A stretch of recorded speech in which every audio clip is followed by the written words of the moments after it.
Jadi buat teman-teman yang baru mengenal kata framework itu adalah suatu perangkat kerja ya yang nanti akan memudahkan kita sebagai developer dalam membangun suatu aplikasi. Banyak ya beberapa tips dan trik yang biasanya itu memang tidak ada di ofisialnya dan di-share di komunitas, ya itu adalah salah satu hal yang bisa membantu.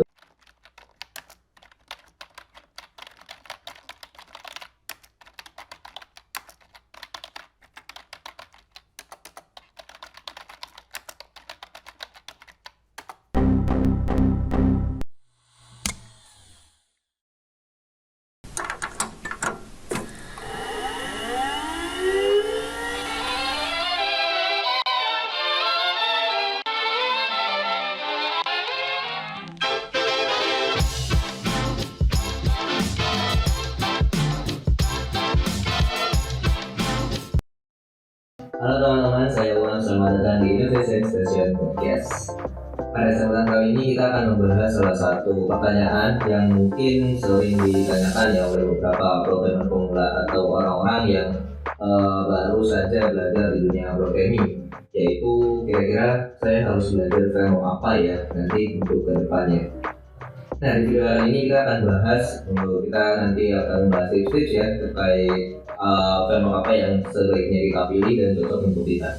Dan sebelum masuk ke dalam tips yang kita bahas nanti ya, saya mau beri dulu kepada teman-teman bahwa mungkin di antara teman-teman ini ada yang sudah pernah mengenal framework ya, tapi ada juga yang mungkin yang baru mengenal kata framework itu sendiri. Jadi buat teman-teman yang baru mengenal kata framework itu adalah suatu perangkat kerja ya yang nanti akan memudahkan kita sebagai developer dalam membangun suatu aplikasi, entah itu aplikasi web, mobile ya, entah itu backend ataupun itu frontend nantinya. Nah, framework ini biasanya itu sudah berisi ya dari beberapa bahasa pemrograman, misalkan bahasa pemrograman PHP itu ada Laravel, dan di dalam itu ada file-file yang bawaan di Laravelnya yang memudahkan kita dalam membuat suatu design pattern ya atau web dengan mudah dan cepat. Karena tujuan dari framework ini selain kita untuk memudahkan ya daripada developer dalam mengerjakan suatu project, tapi juga untuk mempercepat waktu pengerjaan dari project tersebut. Selain ya, untuk mempercepat dan untuk mempermudah dari developer dalam mengerjakan suatu project, framework juga dibuat ya dengan tujuan supaya aplikasi yang kita buat itu lebih clean dan juga lebih mudah ya ketika nanti kita akan menambahkan suatu fitur baru misalkan, jadi lebih mudah untuk di maintenance ya ke depannya. Nah, kenapa seorang developer itu wajib untuk mempelajari ya atau mengetahui tentang framework ini? Nah, ini karena framework itu adalah satu konsep ya, satu satuan konsep dari bahasa pemrograman tertentu yang mana ketika kita mempelajari si framework ini, kita juga sudah pasti ya, saya yakin nanti teman-teman juga akan paham dari konsep atau basic bahasa pemrograman itu. Jadi ketika teman-teman sudah paham framework, teman-teman sudah pasti paham basicnya. Nah, ketika teman-teman sudah paham framework ini, nanti teman-teman akan lebih mudah ya dalam mempelajari entah itu bahasa lain ataupun framework lain, karena pada sejatinya framework ini adalah suatu kumpulan dari beberapa konsep bahasa pemrograman tertentu ya. Nah, nanti kita bisa mempelajari framework itu dan otomatis kita juga nanti akan paham ya dari konsep-konsep bahasa pemrograman. Salah satunya yang paling banyak digunakan itu adalah OOP atau Object Oriented Programming. Ya itu tadi ya kenapa kita wajib untuk mempelajari di framework ini ya. Selain kita nanti akan paham basic pemrogramannya, ketika kita mempelajari suatu framework yaitu satu atau dua framework yang kita pelajari, nanti kita akan lebih mudah ya dalam membuat atau mempelajari hal-hal baru yang berkaitan dengan bahasa pemrograman. Oke, tanpa panjang-panjang lagi ya, kita masuk ke dalam tips yang pertama nih ya. Jadi untuk teman-teman yang nantinya akan mempelajari framework ya, atau memilih framework mana yang akan teman-teman pilih dalam proses belajarnya teman-teman, yang pertama yang paling penting adalah teman-teman sekarang harus paham ya posisi teman-teman sekarang lagi mempelajari bahasa pemrograman apa. Karena framework itu banyak nanti jenisnya ya, di beberapa tiap bahasa pemrograman itu ada gitu, kayak misalkan PHP dengan Laravelnya, terus ada JavaScript itu nanti banyak ya, dari React juga, dan Ruby juga ada, Python dengan Django dan lain-lain gitu. Nah, teman-teman harus mulai paham dulu sekarang teman-teman lagi belajar apa, bahasa pemrograman apa. Nah, adapun ya tips-tips ya, sedikit tips buat teman-teman yang sekarang sudah atau belum ya belum mempelajari bahasa pemrograman dan teman-teman benar-benar baru masuk ke dalam dunia programming. Ada beberapa tips nih untuk memilih bahasa pemrograman ya. Salah satunya adalah tujuan teman-teman ya dalam mempelajari bahasa pemrograman ini mau apa gitu, apakah mau backend atau mau front end. Karena nanti untuk backend itu ya ada sendiri, ya untuk front end ada sendiri. Ada juga nanti yang bisa keduanya gitu atau full stack. Nah, kalau udah tentu ini teman-teman tentu mau backend atau front end ya teman-teman bisa cari dulu ya popularitasnya dari bahasa pemrograman yang akan teman-teman pelajari, kemudian cari plus minus dari bahasa pemrograman tersebut ya, dan jangan lupa ya untuk selalu up to date dan bertanya ke forum ataupun pada komunitas, karena nanti biasanya di beberapa forum atau komunitas itu akan lebih banyak info ya, apalagi terkait dengan jenjang karir dari bahasa pemrograman yang mungkin nanti akan teman-teman pilih. Tapi kalau misalnya teman-teman ini sudah memilih ya, sudah mempelajari suatu bahasa pemrograman, saya rasa ya bisa next ke step selanjutnya nih. Yang kedua ini sama kayak tadi kita memilih bahasa pemrograman ya. Ketika kita mau memilih framework juga sama nih, kita harus tahu dulu tujuan kita belajar framework ini mau apa. Apakah kita mau membuat aplikasi berbasis web, atau kita mau membuat aplikasi berbasis mobile, ya, atau kita mau fokus di backend atau di front end. Nah, itu ada frameworknya tersendiri gitu. Kalau misalkan mau full stack ya kayak Laravel itu yang paling populer dan lebih mudah dipelajari, atau mau fokus di React ya misalkan untuk front end, atau di ada juga Express.js ya dan lain-lain gitu. Nah, teman-teman bisa memilih mulai dari sekarang tujuan teman-teman belajar itu mau apa. Karena nanti ketika teman-teman sudah paham ya, teman-teman paham tujuan belajarnya mau di bagian apa, teman-teman akan lebih mudah ya untuk mencari source belajarnya juga. Karena kalau misalnya teman-teman belum tahu nih sampai sekarang ya teman-teman akan bingung nanti ke depannya mau belajar apa dan mau memilih framework apa. Nah, itu tadi salah satu beberapa contohnya ya. Kalau misalkan mau full stack ya bisa Ravel misalkan, atau mau mobile gitu misalkan mau belajar mobile dari misalnya udah Pak 45 ya, teman-teman bisa mempelajari itu lebih dalam. Atau misalkan teman-teman mau mempelajari Dart gitu atau Flutter dan lain-lain, itu bisa lebih mudah lagi dari teman-teman dalam mempelajarinya, karena teman-teman nanti sudah punya roadmap-nya gitu. Apa saja yang harus teman-teman pelajari ketika teman-teman ingin mencapai tujuan pembelajaran yang teman-teman ingin capai gitu.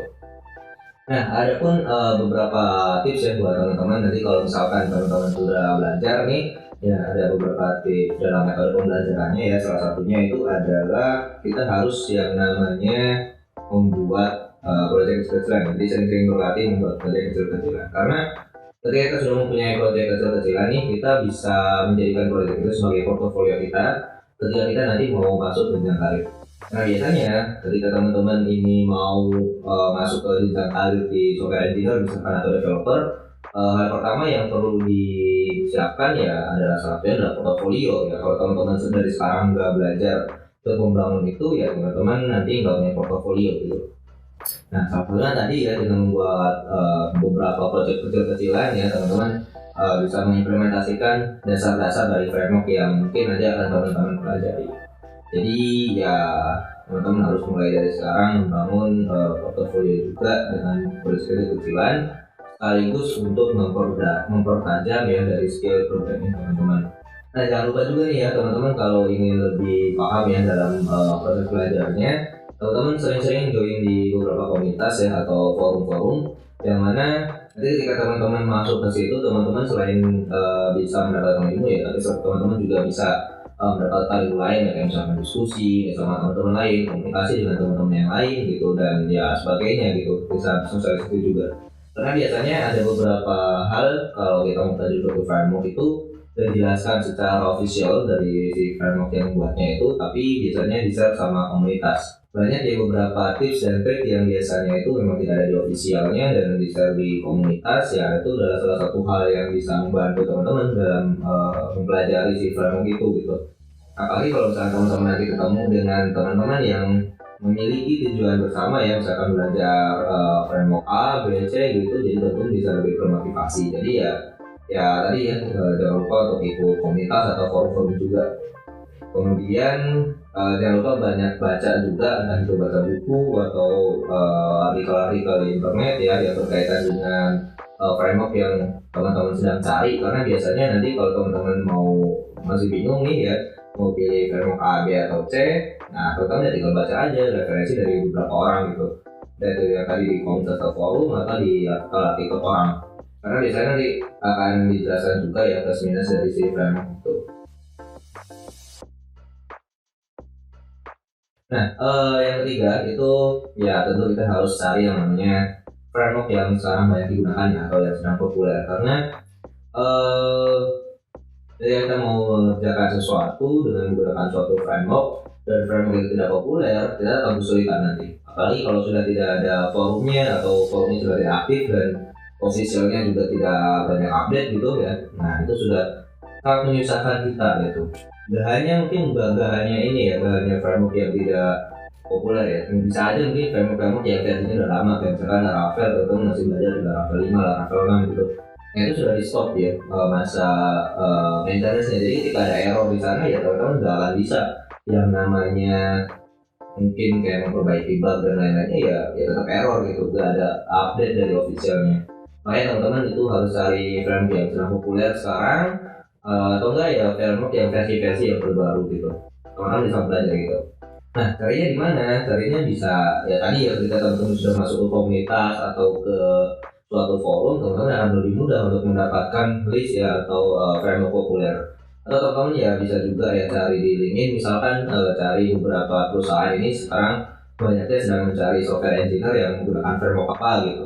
Atau yang paling mudah ya teman-teman bisa cari di Google ya, atau di search engine lainnya gitu, di media sosial juga bisa. Terus yang terakhir nih yang agaknya biasanya agak sedikit jarang diperhatikan itu adalah ketersediaan modul ya untuk belajar, karena biasanya orang-orang itu fokus dalam mengejar suatu tujuannya gitu tanpa memperhatikan ini gitu. Kalau misalkan teman-teman yang belajar tapi modul yang tersedia di internet ya, atau misalkan di buku atau di mana itu nggak ada ya, teman-teman mau belajar dari mana gitu. Atau teman harus cari framework yang itu sekarang selain populer tapi juga banyak modul untuk belajarnya gitu. Kalau misalnya teman-teman menemukan framework dengan modul belajar yang banyak ya, teman-teman sudah bisa mendapatkan banyak ilmu dari situ ya. Nanti bisa teman-teman pelajari dengan mudah tanpa harus teman-teman cari dengan effort yang tinggi gitu. Teman-teman sudah cari Google aja udah muncul gitu, dibandingkan dengan mungkin teman-teman harus mencari di beberapa website dan lain-lain ya untuk materinya. Nah itu tadi ada beberapa tips ya, mulai dari awal teman-teman harus paham dulu sekarang lagi belajar bahasa pemrograman apa ya, nanti bisa dipilih dari bahasa pemrograman itu. Kemudian tadi yang kedua ya, teman-teman harus tahu tujuan pembelajarannya nanti seperti apa ya, dari mulai sekarang dipahami terlebih dahulu. Terus yang ketiga itu ada popularitas dari framework tersebut ya. Yang keempat nanti banyak atau tidaknya modul atau materi yang ada di internet ya, kalau tidak ya internet adanya. Misalnya gini, ketika teman-teman sekarang sedang belajar PHP, kemudian teman-teman ingin di backend ya udah yang paling populer sekarang frameworknya adalah Laravel gitu. Teman-teman bisa mempelajari Laravel, dan itu juga sudah banyak sekali, ada course, ada yang video, ada artikel, ada tips-tips dan lain-lain di internet tuh banyak banget. Forumnya juga aktif banget, dan sekarang udah rilis juga ya Laravel versi 10 pada saat video ini dibuat. Jadi ya saya rasa itu sudah bisa bertahan ya untuk 1, 2, 3 tahun ke depan gitu.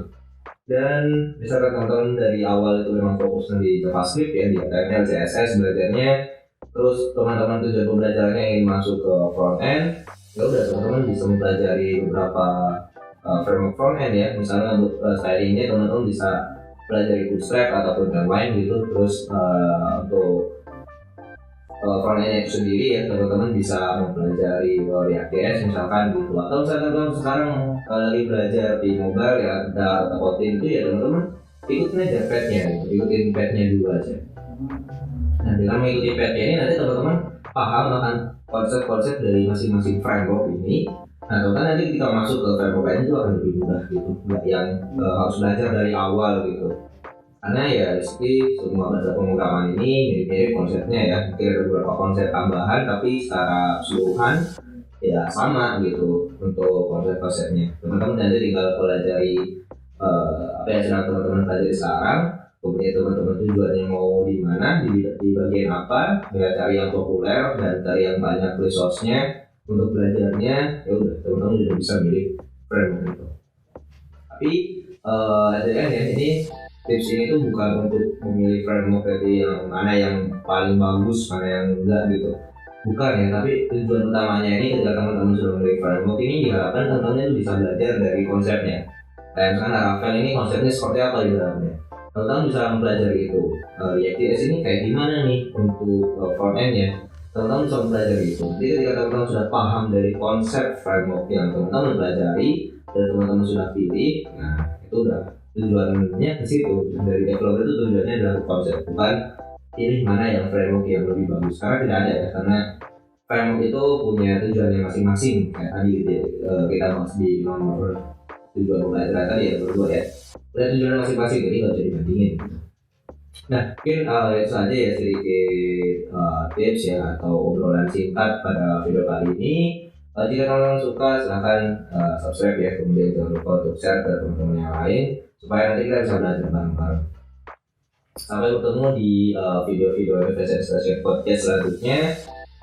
Nanti kita juga akan bakal mengundang ya beberapa bintang tamu yang akan menarik ya nanti pembicaraannya dan akan membawakan topik-topik yang luar biasa juga. Nah, jangan lupa sampai ketemu di video selanjutnya. Dadah.